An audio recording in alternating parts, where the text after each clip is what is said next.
Hello everyone, welcome back to Black Cat Chat. I'm Andy Clow, Marketing Director at Black Cat. Today I've got, as I always say, the privilege, it is always a privilege to be joined by our colleagues, but today down from our Liverpool office, we've got Brett Lee, not if you're a cricket fan, the fast bowler, L-E-A, I'm sure it's spelled. And today we're going to be going through a little bit of Brett's history, why he joined Black Cat, and some of the exciting developments within the industry and at the business. So Brett, welcome, thanks for joining us. Thank you. Let's start with a little bit about you, and we'll go from there. So, my journey to Black Cat. Yeah. It started off, I was 15. My granddad used to have a fireworks party every bonfire night where he'd end up nearly setting fire to the house himself, etc. And his friend turned up who was talking about his job and how busy he is. And I said, what does he do? And he said, I'm a surveyor. I'm like, What's that? What's a surveyor? Yeah. So, really good of him. He said to me, he was like, well, we closed at Christmas, but in February, I'll come and pick you up for the day. I'll show you what I do. But brilliant. February came round. And he came to pick me up in his brand new Porsche Cayenne. There is a theme. I was waiting for the car drop. There's always an impression. These guys, the surveyors, must all drive much better cars than I do. So, okay, that's cool. I've not quite got there with the Porsche yet, but I was like, it's this is brilliant, we've got a Porsche. Yeah. We went to some meetings, some sites, and I was like, oh, this is all right. I can live with this. Yeah. So it continued. I went back in Easter, then I did 6 weeks work experience, where he gave me a tiny amount of money to learn to draw some CAD plans and stuff. And I just kind of made an on-the-spot decision. I didn't do A-levels. I did a BTEC National Diploma in Construction. Mm-hmm. Led on to a HNC, which I was doing day release. Sadly, that business ran into hard times in the credit crunch. Yep. So I was let go. So I dropped into uni full time. Did 2 years at uni because I did the HNC, which circumvented first year.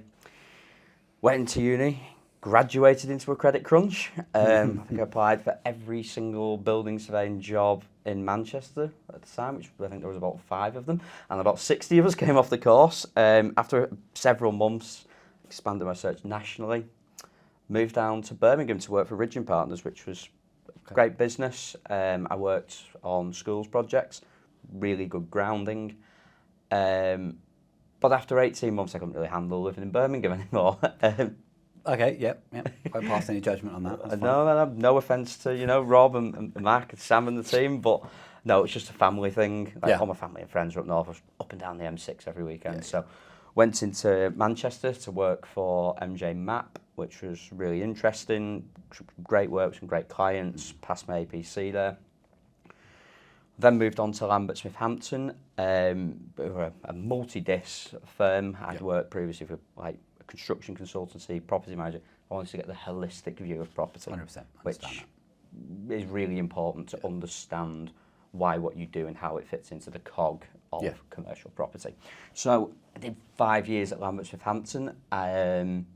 Wanted to move away from corporate life. I'm actually a random recruitment consultant hire for Black Cat. Okay. I'm not sure how many of those there Very are. few. Yeah, okay. Very few. I was in a conversation with a colleague who said, every time we hire from a recruitment consultant, it's a disaster. I was like, hi.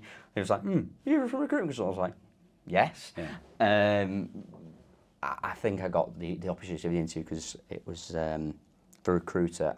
I'd worked with him personally when he was in-house at LSH. Right, okay, yeah. So from the moment I went to the interview, I was like, this is brilliant. I went home, said to my partner, I was like, Rach, this is amazing. Yeah.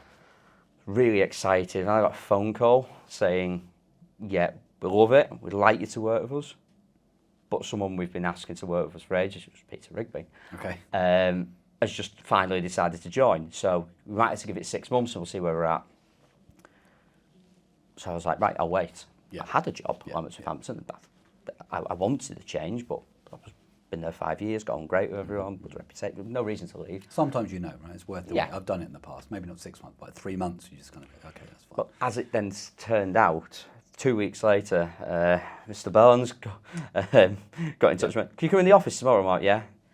And he was like, right, there you go. I'll send you a letter today. The next morning comes round, the recruiter calls me and goes, have you got your email? Are you happy with the contract? I'm like, what are you on about? Yeah. It had been sent to the wrong email. It put a dot in my email address. Anyway, immediately signed the contract. And that's 3 months notice period, and then arrived to the unknown, into a completely, very, very, very different. In fact, completely different. It's completely is how I was going to start it, and it's how it is. Completely different to what I'd experienced previously. And it was very exciting, and remains like that in my 5th year. 5th year now, yeah. So I mean, I've had the similar experience where you have the quick phone call, and then everything happens so quickly, and then you get the contract. You're like, yeah, I'm signing that. Let's go. And so all right. So now so what year was this you joined Black Cat? 2021. 2021. So during COVID, were you kind of? Well, I know it didn't affect us hugely as an industry potentially or as a business compared with others. Well, it was the tail end of COVID. Okay. No, so it was completely different. I mean, it was been quite turbulent with COVID, which I'm not going to dwell on, but I'd kind of, up until COVID, which ironically my son was born the week before the national lockdown, my life was like commuting in and out of Manchester every single day, 9 till 5:30, and very structured, rigid. Yeah. But then I suppose it was a segue to Black Cat, because then the office kept opening and closing, so there was homework and stuff. So there wasn't really a normal for me in that period, but when I arrived at Black Cat, it was very different. Yeah. But everything was positive. Yeah. Everything was positive, because it was like, like nobody phoning you if you've been out on site and you work from home a couple of days, nobody's phoning you going, where are you? Like, and with that, I think it's really positive, because if you give people autonomy, you get the best out of them. So my favourite thing about Black Cat is I can honestly say I'm in my 5th year. Yep. I've only ever been asked to do things. Okay. Can you do this? Are you okay to do that? Yeah. Do you have capacity? Would you like to? Yeah. And if you do something by choice, right, then you'll do it really enthusiastically. Yeah. If your missus says, Andy, I need you to redecorate the living room at the weekend, you're like, no. If you look at your living room and go, I want to redecorate this, and it's just a mindset thing. Yeah. If you've chosen to do something, then, and that's one of the best things, and the business as it's grown from 30 to 75, that's been retained. Yeah. And what that gives our clients is they're not getting a surveyor on their instruction who's been told, you go and do that survey. Of course. You're doing that project. I'm too busy. No, do it. Yeah. People have assessed their own workload. Can I take this job on, yes or no? Is this a job that I'm best suited for, yes or no? And that allows us to, I think, provide the best quality of service. And we also, we're all chartered building surveyors in the building surveying project management divisions of the business. And we all have an overview and understand commercial property. We've all worked across all the sectors. But with certain people, like we have focal sectors. So mine, I love sheds. Out and out shed geek. Yeah, okay. Absolutely love them. I used to watch them going up as a child when my granddad used to take me to work with him in his concrete truck. Right, fair enough. Watching slabs being poured, doing pile caps, pads. CDM was in place, but it was ignored in the 90s, so that was good for me. So, because I'm really, really interested in sheds, which I know is quite sad, but it's got to have a niche kind of interest. Yeah, fine, exactly. If I drive down the motorway with a family, I'm like, oh, that's nice. So, I'd love to refurb that. That roof's not looking great, So, which I think is really good. And because you've then got someone like myself and other people in the business who have the preferred sectors, their focal sectors, whether that be JSP in offices, Ben in retail, many examples. Yeah. The clients are getting someone who's actually wants to be doing this job, is infused about it. I was speaking to a colleague earlier about EPCs. I've done loads of decarb work. I did overhear some of this conversation. It was getting pretty deep. Way beyond my knowledge, I'll put it that way. Yeah, exactly. It's like colleague Joe. He's an EPC assessor, and Joe's London-based. I'm Liverpool. First thing I did when I come down, I said, just on EPC A again on a shed. Yeah. Asbestos cement roof. solid brickwork walls. Yeah. It's all in the kit, LED lighting to the requisite standard, heat pumps or splits. There we go, really simple. And I couldn't wait to tell him that because I love sheds. And the good thing about focusing on a sector is recently we've dealt with an acquisition for a client that's going into a decarbonisation fund. I think there was sometimes a degree of clients are really busy. Most of our clients are asset managers. Yep. A lot of them are asset managers. And they're really busy, and their focal point is about generating value from their portfolio. Yeah. So they want to kick rents on, they've got to be careful of the CapEx, return on investments, etc. That's their thing. They just like, we need the best EPC rating we can get. Generally, it's always a B. Yep. But what I've learned, is I've got 5 examples in the last 12 months of this, is by being really, so we're saying, geeky about the likes of EPCs, and focusing on one asset class, and like, we're able to better it because we know exactly, we've honed our specifications to achieve an output without actually increasing CapEx. Okay. It's just by early interventions, whether it be EPCs, we never leave it to chance. Yeah. So beforehand, the first thing we're thinking is, because EPCs are somewhat of a blunt tool, really. They're a metric for that the governments are using to measure efficiency. They don't actually capture the total energy use. So I know some of our ESG team have got different views on EPCs. I'm not saying they're perfect, but the fact of the matter is they're a barometer by which investment decisions are made. So the better it is, the better the building scores, it's more attractive in the market. There's lending criteria against them.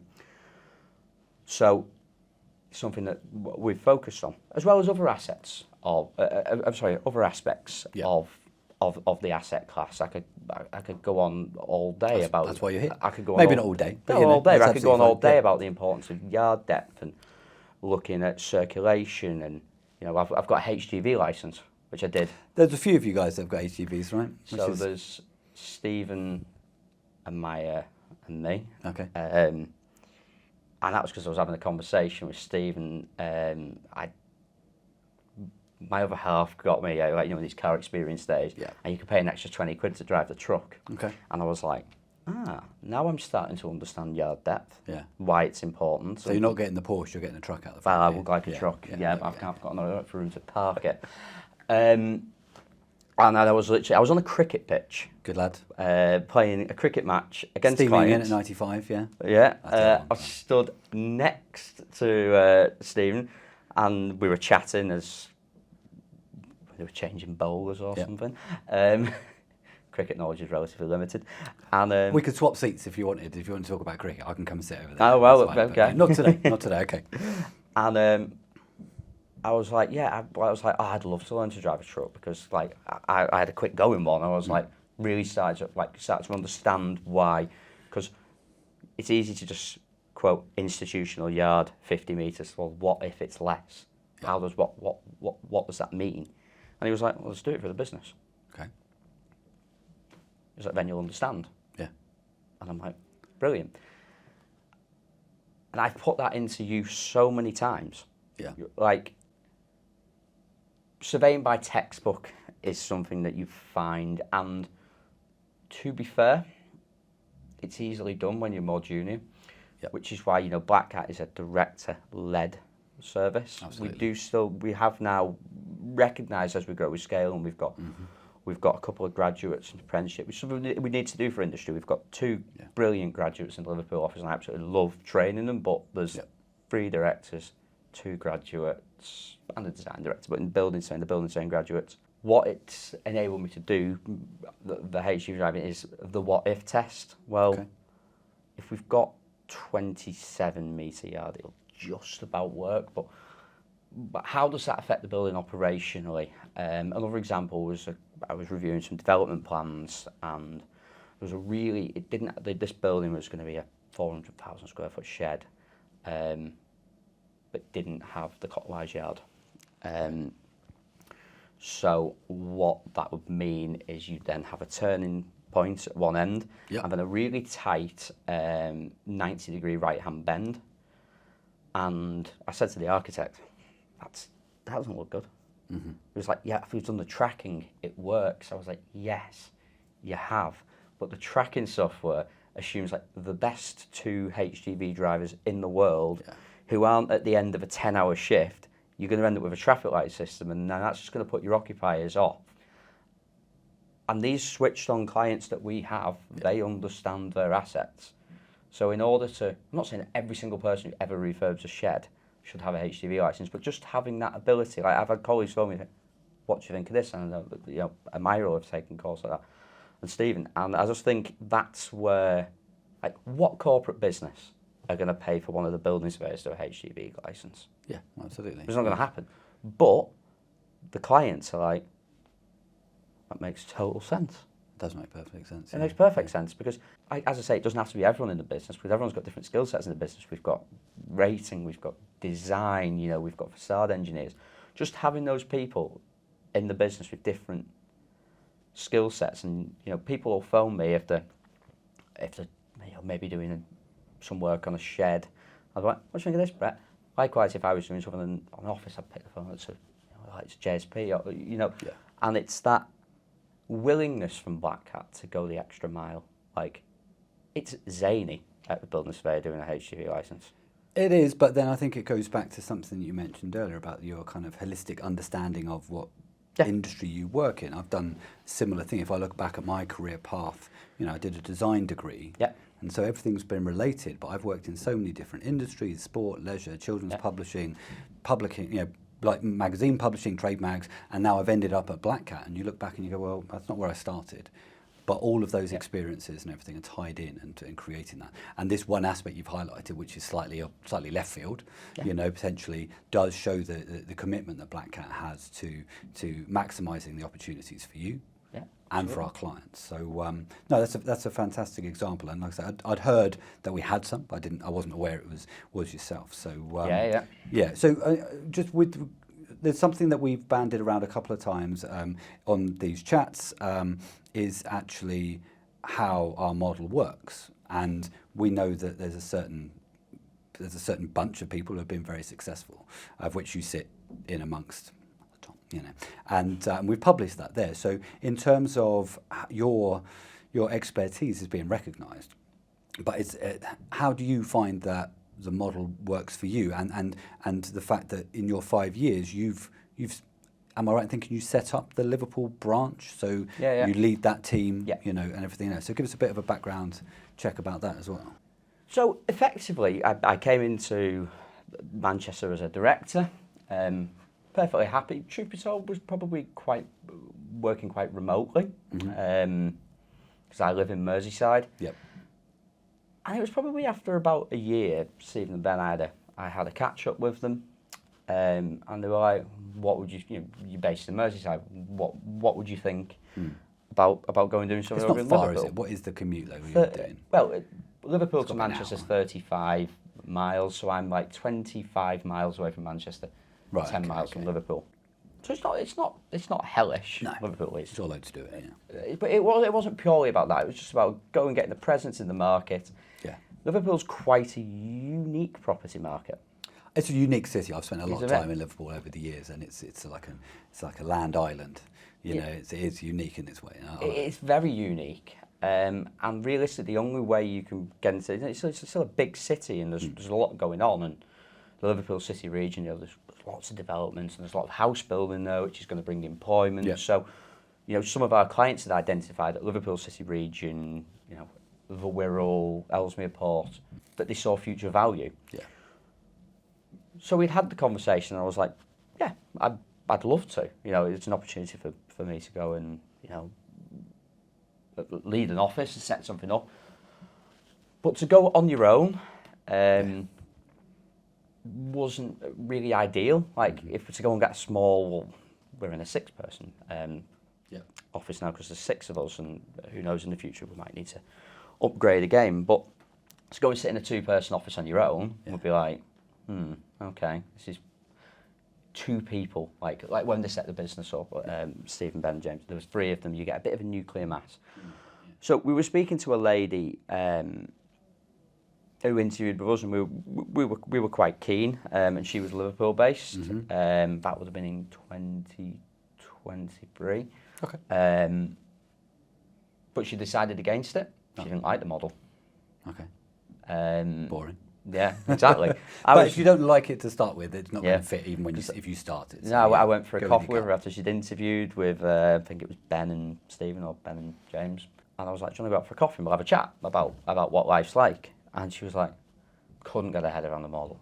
Didn't like it. Yeah. Like, I was like, but it's fine. Like, you've had all the figures. This is what you're going to wear. Like, your other job off, it will be less and you won't have all this. But she didn't like, and that's fine. That is fine. Yeah. That is absolutely fine. It is, what makes it exciting is, it's not really risky, because we've always been busy. Yeah. But the perceived risk makes it exciting, and it's a bit of ownership and your own cost centre, but she didn't like it. Anyway, so it kind of just went on the back burner for a bit, and that was fine. I was doing really well, working predominantly remotely, but out of the Manchester office, really good, really happy. And then Emma Harwood joined us in January 2024. Emma was always a Liverpool-based surveyor. Yep. Liverpool and Warrington, but and her and Ben had said to her, I understand, and said, well, we've been speaking with Brett, who's also Merseyside-based, about a Liverpool office, so we can do it. Yeah. So then the conversation started. Then I think it was May 2024, we opened the Liverpool office. So that was Emma and I, and then Amaya at the time was an undergraduate trainee. Yep. Amaya is now a graduate. Would come in as well when she was doing her 2 days a week for a year. And then Amaya had the choice, because Amaya lives in Rochdale, Manchester by far, the closer office by. Okay. What do you want to do, Amaya? She was like, I want to come to Liverpool, you? Yeah. And Emma, and that's it. She was like, brilliant. Then Emma Bright joined us as well. Emma's based in Merseyside. She came to Liverpool. And then Paddy. So Paddy was going to join, and he's going to kill me for mentioning this. He was going to join 3 years ago and had a change of heart. Again, it's so different to corporate life. Yeah. And then it would have been October last year, Paddy phoned me and said, I'm moving to Liverpool. I was like, okay. He was like, what do you think? We have a word with Stephen and see, what he thinks, because I know I kind of changed my mind last time. I was like, I said, I will float the idea. I said, but if he likes it, as you said, if he likes it, you have a contract within 2 days. Yep. And then you need to make a decision. So he was like, right, no, ring him, ask the question for me. 2 days later, Paddy had a contract. So yes, and then that made the building surveying team 5. And then Richard Bailey as well, who's in the design team. Yep. Richard's Merseyside based, so Richard, when we opened the office, started coming in. That's a dream for those already based there, right? Yeah, so there's 5 of us who are Merseyside based, and then Amaya who chose to join the Northwest Premier Office. And at some point I may come and join you as well. That's kind of our family plan, is to, once the kids have grown up and fled the nest, which is a little way off with the little one. But yeah, Liverpool's going to be our place we retire to. Yeah, it's a fabulous city. And we're starting to make, we service a lot of national clients. That's the key point. Now, I know we're talking about a regional and we've got different offices and everything like that, but the nationwide part of what we do. Property is principally fed from London. Yep. Local work, it's starting to come in. We're getting some leads of, some Liverpool-based agents and the likes. Yep. But all of our offices are principally fed from those national clients, those institutional investors. And we're surveyors, we're used to travelling. We travel at Black Cat's less than other businesses I've been in, actually, because we do have that. If you look, we've got one of the dots on the map. They're pretty. So the travel is, but if we, as I say, it's the best person for the job. So if we've got a really interesting, exciting project that you think, well, actually, they've got the best experience, but they can travel. The facades team, they travel internationally. Yeah. Like they go to some really cool places. I go to industrial estates in Knowsley I'm still or waiting for them to Doncaster. give me the call because they're doing some work with Warner Brothers in Watford, where I am. Oh, and so I okay. drive past, and they are building.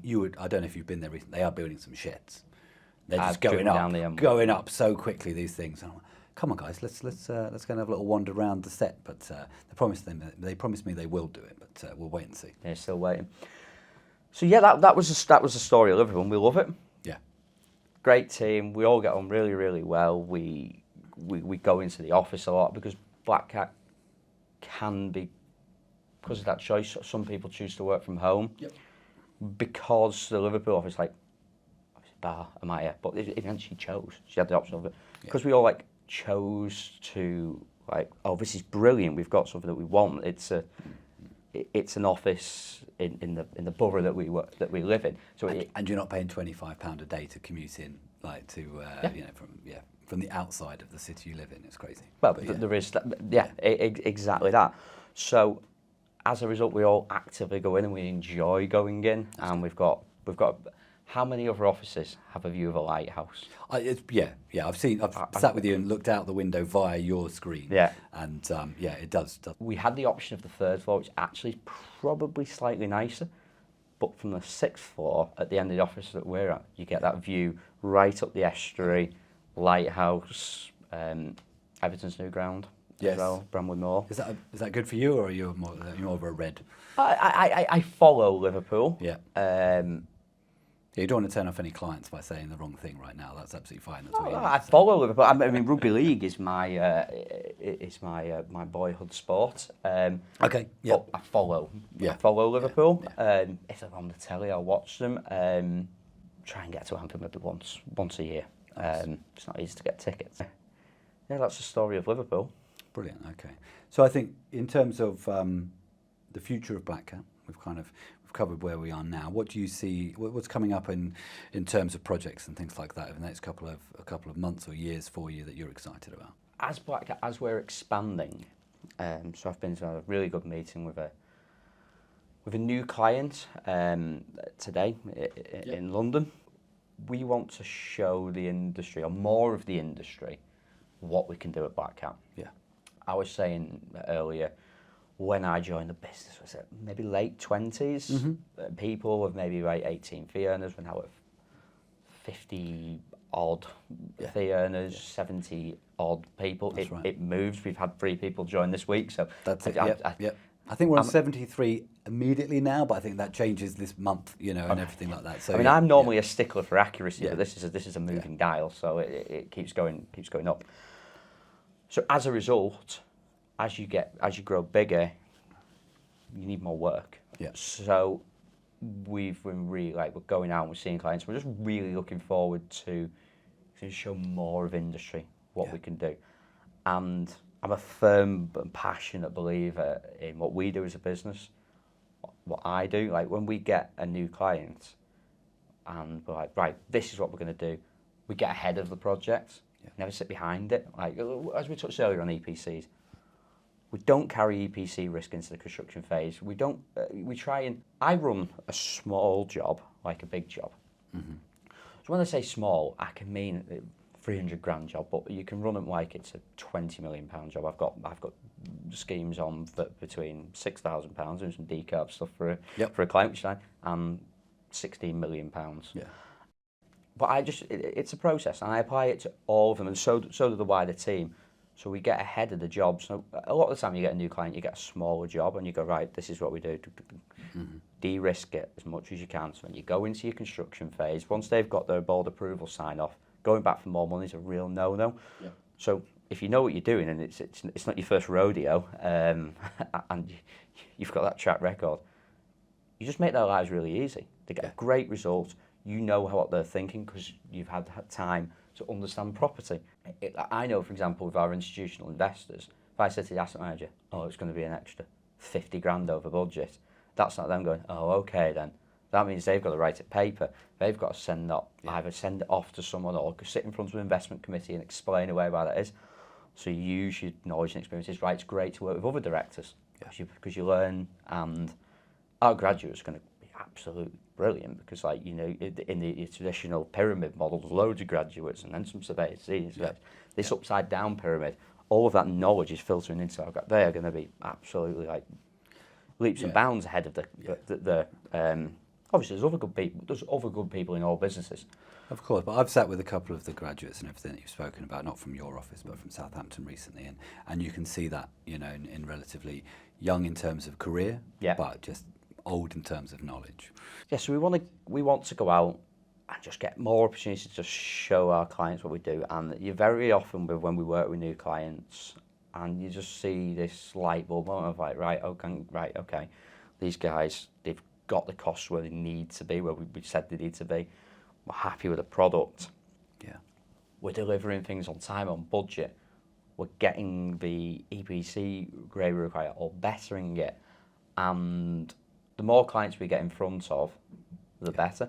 So what we're tasked with, or we task ourselves with, because everybody, but that's kind of a cooperative, I think something that Stephen mentioned in his, that's right. in his, and everyone wants this business to do well, and equally from the top to the bottom, I don't really think we have the bottom actually, but you know, from the owners to everyone else in the business, the fee earners, the marketing team, the financial team, the admin team, everyone's incentivised. Yeah. And the turnover of the business, everyone profits from, because too many times it would be like in your corporates, your head of office gets some like, you know, gets to buy a boat from from the bonus, and then by the time it's trickled down to the newly qualified surveyors, it gets a bubble bath or something. They get and then admin and support staff, no bonus. Yeah.